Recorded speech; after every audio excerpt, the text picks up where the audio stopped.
Evening all, welcome to a special podcast here previewing our schools, St Joseph's School's annual coaching day. We have our three presenters on with us tonight. I'm delighted to have Aidan O'Rourke, Kildare senior football coach with us, Shane Keegan, head of games and development at Laois GA, and John Divilly, who was a Galway senior football coach from 2020 to 2025. You're very welcome, gentlemen, and thanks very much for your time. Lads, we'll get straight in it. We'll not hang around. I suppose, Aidan, you're kicking the day off. You've the tough shift of starting the day. So your theme on the day, Aidan, is sort of building blocks for performance. Is there a specific area that you're going to cover, or just a sort of general theme on give us an idea of what that will, without giving away the secrets of the day? Yeah, I'm going to take a look at some of the fundamental sort of use the jargon performance skills that I would tend to use around coaching players, and some of that again I'm going to use some technical terms, but some of that is just common sense, and it's how you develop players. So I'm going to look at things like goal setting, positive self-talk, visualization or imagery, and how do you build that into a player's practice, preparation, performance then. And yeah, some of that sounds quite technical, but some of it's very, very simple. And those would be strategies I would have used from, coaching players at a very young age, as young as 12, 13, done those things very simply and introduced the concepts without them even knowing what they are, up to, how you use those themes or strategies coaching at the very highest level as well. So sounds a bit jargony at the minute, but I'm just going to look at how I have used those areas of players' concept of themselves as players and how they develop. So looks good on the page at the minute, Stevie, but hopefully it'll pan out on the day. No, I've no doubt, Aidan, it will. Aidan, I suppose just to sort of expand on that, I went to college with a guy called Paul McCarthy. He's actually a doctor now. He was a sports psychologist. I think he's a resident sports psychologist now in St Andrews Golf Club. He works with a lot of professional golfers. But Paul was from a Cork background, a hurling background, and I remember he wrote a little thing in the game. You leave university and you get a wee book at the end, and you get everybody to sign it. And he wrote this wee quote, and he says, "Stevie, never forget, football is a game of confidence." And I suppose, you're talking about positive self-talk. Like, there's so much doubt in a player's mind now, Aidan, even particularly young players. I have a couple of young lads in school, for example, who struggle with their confidence. And probably, look, we can look into that in greater detail. Probably social media and phones and the likes of that all has an impact on young people now. But certainly for from your point of view as a coach, like, it's just so important to build that confidence, isn't it? And that self-esteem in a player. Like, Yeah, and that starts at a very young age, but don't think for a second that self-doubt doesn't exist in the very highest level players as well. And that's something that constantly needs reinforced because, I mean, you'd love to think that every day you go out, you're going to be at your very, very best, but that rarely happens. And most days are some mixture of um, things that go wrong, things that you didn't expect to go well, and managing the emotion around all of that is very important. But being prepared to do that is probably a critical aspect of preparation that sometimes gets overlooked. I'm sure not that much, like, but in this day and age, but the the the confidence of a player going into any game is critical to how they ultimately perform and how you build that. It's not done simply over a day or a week or a month. And they make a big contribution to what that looks like. But I think we as coaches have a huge contribution to make at all ages and grades to a player's confidence and belief in themselves. yeah, absolutely, absolutely. And John, just moving on to yourself, obviously your theme is quite unique in that it's sort of restarts to attack.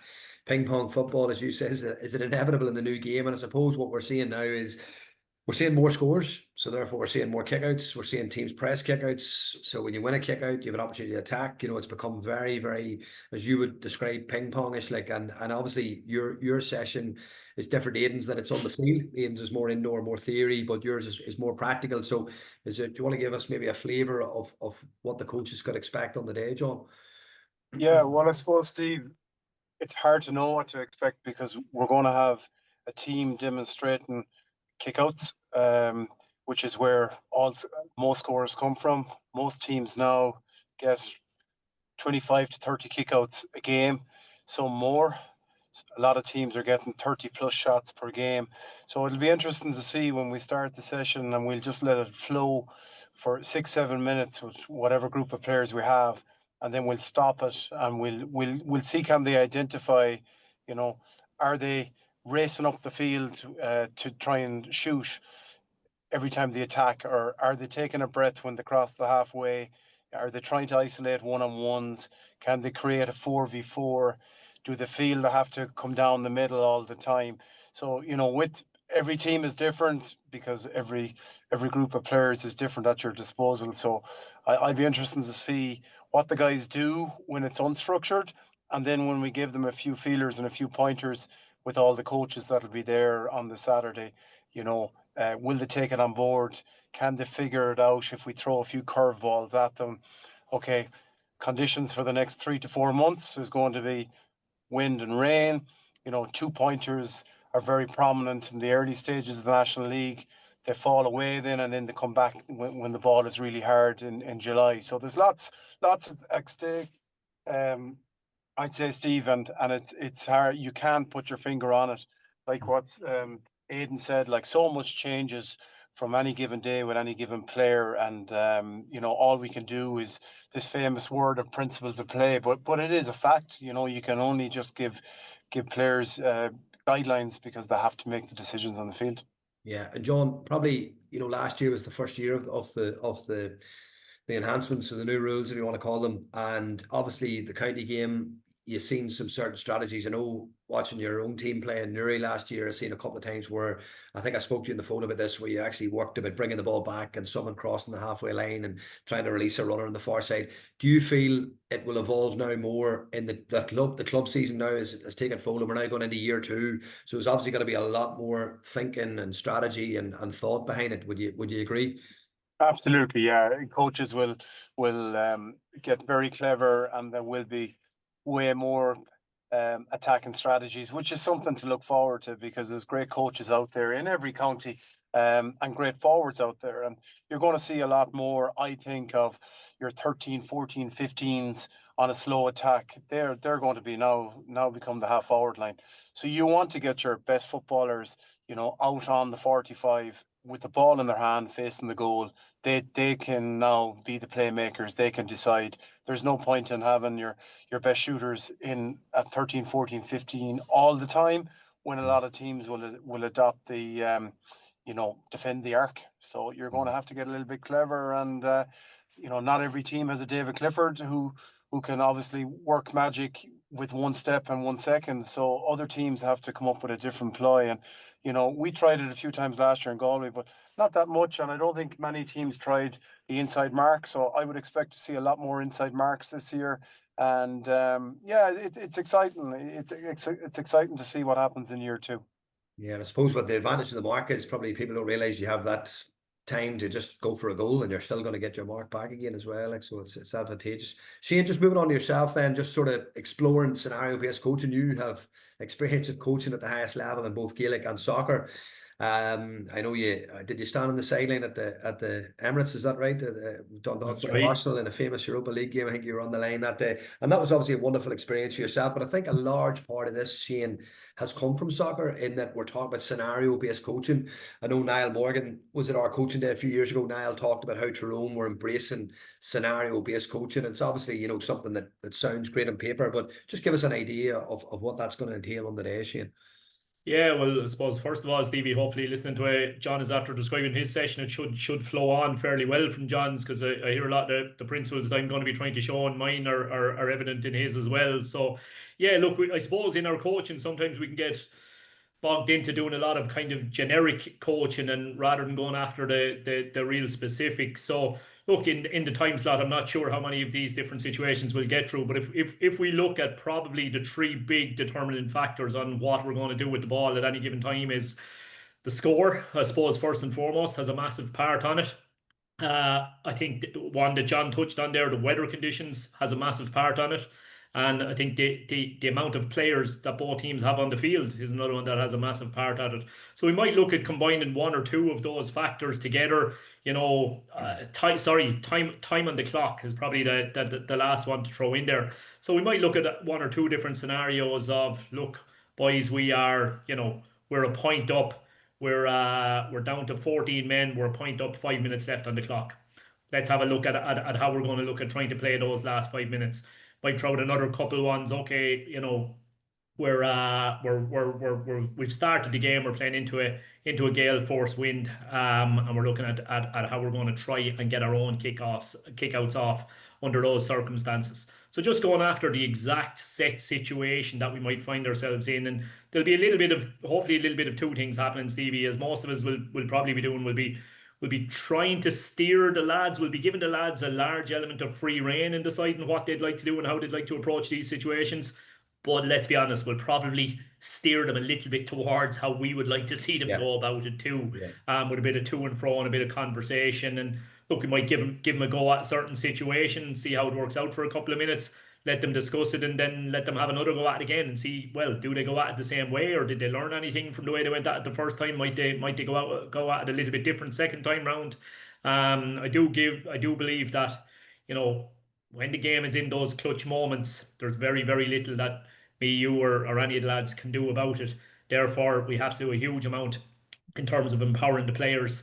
That hopefully we've done enough of these scenarios in training that when that moment comes, it's not the first time they've ever faced that situation. We have actually thought about and rehearsed that situation a good few times, maybe on the training ground, which puts them in a better position for them to be able to make their own mind up and them to be able to make the right decisions rather than us having to roar and shout in from the sideline and the message probably getting lost. Yeah, I suppose probably one of the most clear examples, Shane, of that was the All-Ireland final on the stroke of half time, and the hooter went and Kerry's hand went up and the set play came, and how many times they probably would have religiously ran that in training, and it ended then ultimately with David Clifford's 2-point score, which had a major impact then on, you know, them being 7 points up instead of 5, and the game was more or less, you know, away from Donegal. So obviously that's what you're talking about then, training those moments that, you know, players are nearly triggers for them, you know. That's it, yeah. Look, I suppose taking it back to the soccer side of things, set pieces are a massive part of things in the soccer world, and you know, a lot of time in an average training week would be put in around set pieces at the higher levels, and at some of the levels I would have worked at, and I just think Gaelic football probably lends itself very well, similar I suppose to basketball, to creating those set piece scenarios even from general play. You look at hurling, obviously, and it's such a transition game. Soccer probably not quite as transition as hurling, but still, you know, a reasonably transitional game. The way modern football is gone, I think it absolutely allows itself for far more kind of inbuilt plays, I suppose, as to describe it that way. Yeah, no, thanks, boys. That's a great description of the day. And look, it's going to be a wonderful day. Saturday, the 13th of December, in the school in St. Joseph's, Newry at 10 a.m. We're kicking off. Ian, just back to yourself, Ian. I have to say now, I used to love, I think it's a couple of years ago now, I used to love reading your articles on, I think it was RT at the time, you know, fantastic analytical way of looking at the game and describing the game. And just the question I would have for you here is like, sort of, you know, go back to your early days of coaching, like what sort of coaches and what sort of coaching behavior sort of shaped your style as a coach? Because obviously you've coached at the highest level now, you know, for a long time. But what sort of coaches and behaviors did sort of shape your coaching style? Yeah, it's a tricky one to answer. When you get to my day and age, you start forgetting a lot of stuff, Stevie. But certainly I mean, I was lucky enough at club, county, university level to play under a lot of exceptional coaches, and they shaped how I initially thought about the game as a player, and then obviously how you think about the game when you become a coach as well. Probably the biggest influence in my career was a fella called Desi Ryan. Don't know if too many people would know too much about him. He's from Ballyronan, County Derry, and spent a lot of time, played for New York in the championship, fireman in that part of the world for most of his adult life, and then retired back to Ireland and coached the Sigerson team at Queen's. I was lucky enough to play on him for for 2 or 3 years, and probably left a really heavy mark on how I think about the game. And it's funny, I suppose, the way the game evolved before the enhancements, as you call them, Stevie, when the game became really defensive and 15 men involved, not defensive shape, maybe some of the principles of play, to use someone else's phrase, were probably lost, but the game has probably come back a little bit towards how I would have coached it maybe 7, 8, 10 years ago. And so I'm rediscovering some of that thought process and some of the ways I used to coach, which I had forgotten. And I was lucky enough to bump into Desi a couple of weeks ago at a match and revisit some of that. So yeah, Desi Ryan was the biggest influence on me, certainly from a coaching perspective. Very good. And that Queen's team, Aidan, probably would have had a lot of men that went on to coach and manage as well, wouldn't it? A lot of good leaders in it. Like. Yeah, for sure. I mean, off the top of my head, McNulty brothers, I think he coached, he had two periods at Queen's, and he would have coached a lot of people who went on to a very high level from a playing perspective, but also coached as well. Kieran McGinney would be in that bracket, James McCartan, Fergal Logan. Yeah. A lot of fellas. I mean, you could be here all evening. Yeah. Noting the fellas that he had coached. And John, those sort of coaches that Aidan mentions there, like Des Rand, you obviously, created your own style, your own coaching, philosophy, your own way, and obviously in your day, was there that sort of coach that stood out, or was there a certain type of coaching behaviour, John, for example, that you felt, had a major stamp on your way of coaching? Yeah, I think that I know Michael Curtin was the coach who shaped a lot of gave me the real love for football. He was our coach in national school, and then he followed up with us through the underage in Kildare and Clonberne.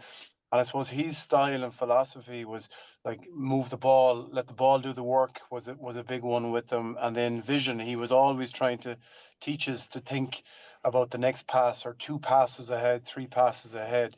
So like even, and I'm talking about the mid 80s here, and mid to late 80s, early 90s, and the ball vision, learn how to read the game. He was a big believer in learning how to read the game, and then skills, because a lot of us were small and we had to be really skillful, both-sided. And I suppose Shane Walsh would be the prime example of that, where he would have worked really hard and he's left and right grown up. And that'd be philosophy with most coaches, most national schools. But I do believe players learn a lot about how to think about the game and how much enjoyment they get from the game, and skills from 8 to 16. After that, then you're padding it, because your S&C and tactical and all that will come afterwards. So Michael Curtin was a big influence on me, and I'm glad to say that he's still coaching down at home. He teaches in the local school in Glenamaddy. So yeah, and then you layer. I think you learn an awful lot from the players you play with.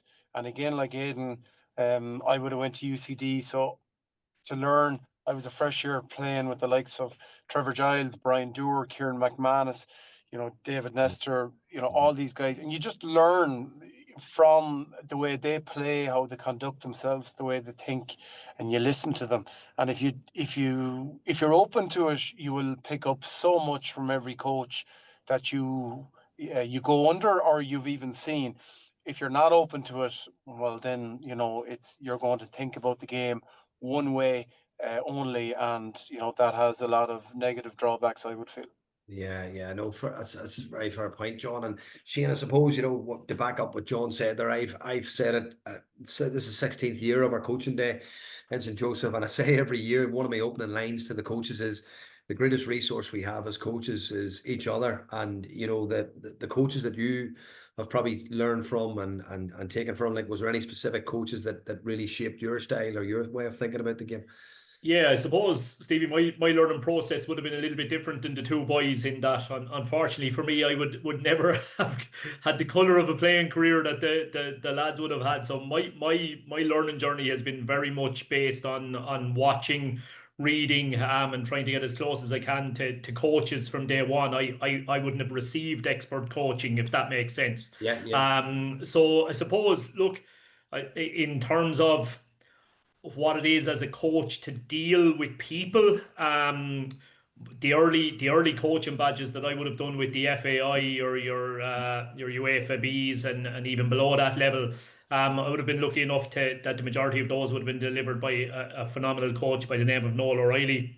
Noel is a long time gone now at this stage. Noel is passed away 16, 17 years, but I remember the first coaching course I went on him, Stevie, and I came away from the coaching course basically saying to myself, right, that's who I want to be. That's what I want to be for the rest of my life. I actually want, and coaching is, I don't want coaching to be a pastime. I want coaching to be the center kind of my life, and I want players to feel like the players he was coaching tonight were made to feel, and I want the people around me to feel in the manner that he made me feel. Just an unbelievable influence on people. So I suppose in terms of the person you want to be as a coach, Noel would probably have had the biggest impact. In terms of coaching style and how I would go about it, look, I would consume everything and anything I can get my hands on in relation to Paul Kinnerk, to be honest with you. Paul obviously has built his name as a hurling coach, but as most people will probably know, was a Gaelic football coach before he was ever a hurling coach, and the vast majority of Paul's academic research that he has done in the academic papers he has put out there have all been Gaelic football related, actually more so than hurling related. I suppose I'd be similar thought process to Paul, in that, to me, the game is the game. Figure out what the game is, to figure out what the key aspects of the game are, and I think you can, within reason, coach almost anything. To be honest with you, I reckon you'll actually see Paul Kinnerk do a stint as potentially as a Gaelic football coach and potentially as a soccer coach somewhere along the line, based on some of the conversations I've had with him. But I love his whole approach of absolutely being game based, working from the end backwards. As you know, most people who have read bits about Paul now, it's whole part whole is very much the approach he takes. Start with the game as a whole, then look at a particular aspect of the game in which you want him to improve on. Let's work on that, and let's go back to the whole then again after that and see, has that particular aspect improved. I love that. I think players respond to that. So yeah, I suppose in terms of how I go about actually doing it, he'd be the man I'd be not looking to replicate, but looking to steal bits and bobs from. Yeah, very, very good guy, and pleasure of his company a couple of times. Paul's a really, really top fella, and a brilliant coach. John, finally, just before we conclude, I suppose Shane was obviously very fortunate to have coached it in both soccer and Gaelic, and soccer at the highest level as well. And it's interesting looking at soccer now. There's a lot of talk in the media from pundits and the like about how it's become a lot of long throws are up from 0.89 in a game to like 3.25 or something, and set pieces are a big thing, particularly the current Premiership leaders, Arsenal, big set piece thing. Like, Gaelic football is evolving just like soccer, and it comes around in cycles. So I think, John, correct me if I'm wrong here, I think back to Aidan's team in 02 and 03 with Tyrone, where, 6 held, and, there was that sort of, slight introduction of a defensive system. And then we had the Dublin team of 2011, 2012, who had the rigid defensive structure, and then Donegal brought it to a new level. And you had the Twin Towers in between that with Kerry's kicking game as well, and it evolves, and sport evolves. And I suppose we did become, probably, John, a little bit, stagnated and a little bit systematic over the last couple of years with Gaelic. How do you see the next evolution of Gaelic, and what do you see as being the next? Is there going to be a lot more kicking this year? How do you see the next sort of stage for Gaelic football? I suppose we're in the middle of the next stage, which is the exciting part for anybody involved in coaching at any level. I'm coaching Sigerson as I tend to do this time of the year, and then I'll be going back down to juvenile under 12s, 13s, 14s for the next few years. I'm taking a step back from Galway, so I'm interested to see, can I, as a coach, bring myself back down to be able to talk to juvenile players in a simplistic yet creative way with them. And like, the game is the game, as Shane said, and there is more kicking coming into it. but it's probably more mid-range kicking. So whereas 25 years ago, when lots of us were playing, it was just longer kick. It was 45 to 60 meter kicks. Now it's becoming 25 to 35 kicks, but it's accuracy because it has to be accurate on the right side of the forward. The space suddenly, even though it shouldn't be like this, or we shouldn't think there's way more space in the field, but there is, just because we're so used to 15 behind the ball. With 11 players just in there, you can find pockets of space now, and one sidestep by a forward, and then you have an overload straight away, and you're guaranteed. Good teams will always find a way then to get a shot off.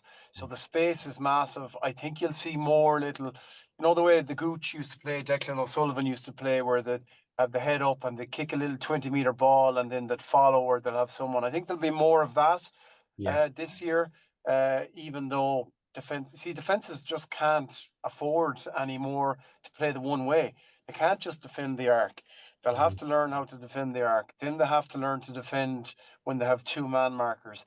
Then they'll have to learn how to mark when there's a big breeze and there's big kickers, there's big two-pointers on the outside. So there's so many different ways, and good players. Like, one thing has always stood the test of time: the best team always win the All-Ireland every year, and the most skillful forwards.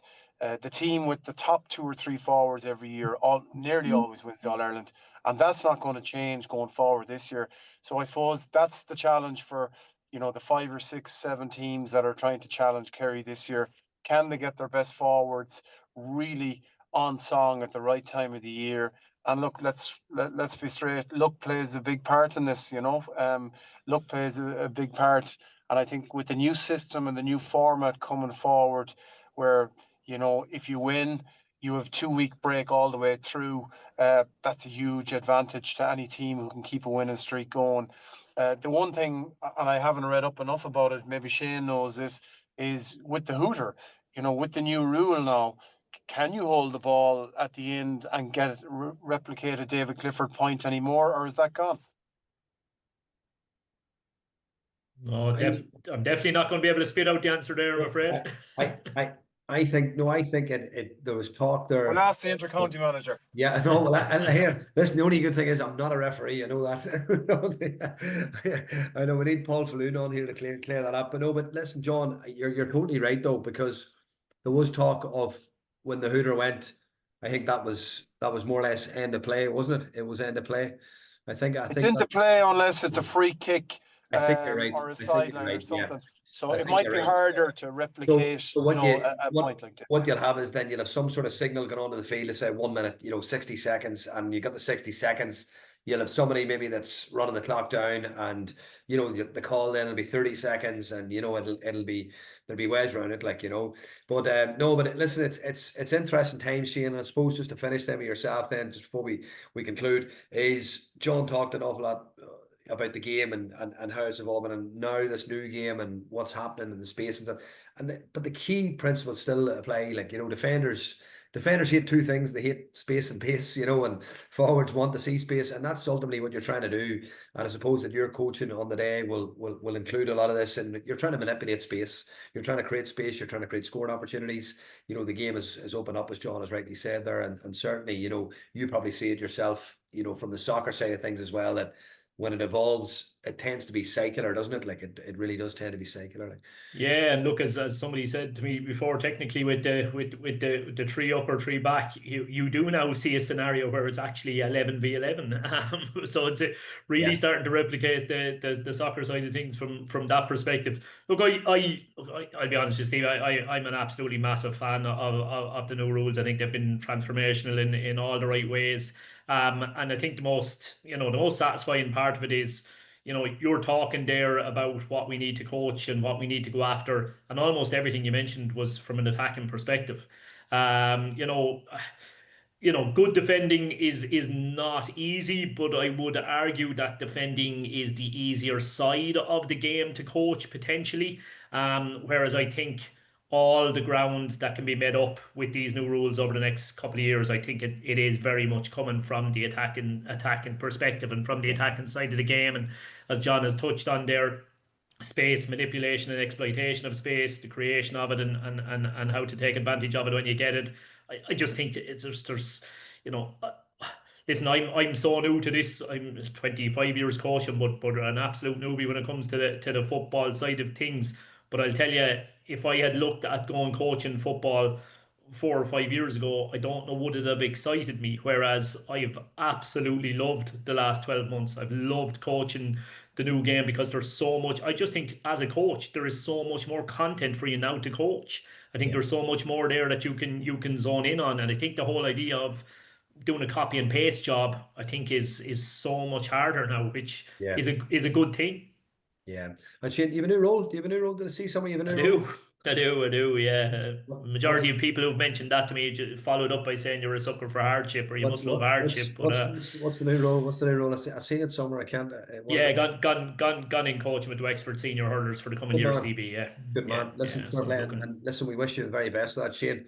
Cheers, not a bit of wonder you've Paul Kinnerk on the other end of the line then, what? But the trade secrets. John, listen, a man I've admired for a long time as a coach. Really looking forward, John, to seeing you in action on the 13th. I will chat this before then, lads, but really, really appreciate your time tonight, lads. Thanks very much and good luck and best wishes. Thanks, man. Thank you. Thanks, Stevie. Bye-bye. Thanks.